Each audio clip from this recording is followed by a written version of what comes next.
नमस्कार, मी संस्कृती आणि आपण पाहत आहात नवा मराठा। एटीएम वापरणाऱ्या ग्राहकांसाठी एक महत्त्वाची बातमी आहे। भारतीय रिझर्व्ह बँकेने म्हणजेच आरबीआय एटीएम मधून पैसे काढण्याच्या नियमांमध्ये बदल केले आहेत। या बदलांनुसार येत्या 1 मे 2025 पासून एटीएम मधून पैसे काढणे आणि इतर व्यवहार करणे आता थोडे महाग होणार आहे। आरबीआयने एटीएम व्यवहारांवरील शुल्क वाढवण्याचा निर्णय घेतलाय, ज्यामुळे ग्राहकांना आता अधिक पैसे मोजावे लागतील। बँकांनी केलेल्या मागणीनुसार आणि एटीएमच्या देखभालीवरील वाढता खर्च लक्षात घेता आरबीआयने इंटरचेंज शुल्कात वाढ केली आहे। इंटरचेंज शुल्क म्हणजे जेव्हा ग्राहक दुसऱ्या बँकेच्या एटीएम मधून पैसे काढतात तेव्हा ती बँक ज्या बँकेचे एटीएम वापरले आहे तिला काही शुल्क देते। आता हे शुल्क वाढवण्यात आले आहे। नवीन नियमानुसार वित्तीय व्यवहारांसाठी इंटरचेंज शुल्क 15 रुपयांवरून 17 रुपये करण्यात आले, तर गैर वित्तीय व्यवहारांसाठी हे शुल्क 5 रुपयांवरून 6 रुपये करण्यात आले आहे। ही वाढ 1 मे 2025 पासून लागू होणार आहे। या शुल्क वाढीचा थेट परिणाम ग्राहकांवर होणार आहे।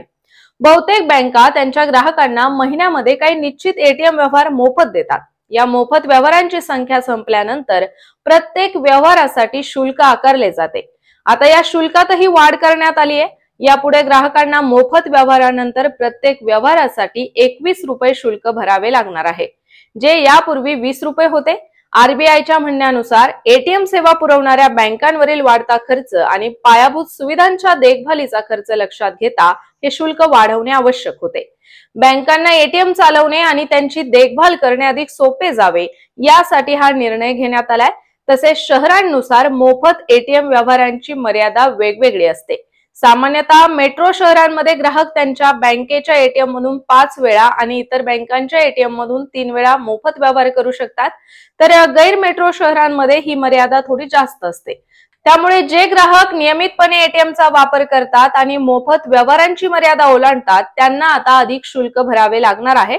त्यामुळे जर तुम्ही नियमितपणे एटीएम वापरत असाल तर 1 मे पासून लागू होणाऱ्या या नवीन शुल्क बदलांची नोंद घेणे महत्त्वाचे आहे।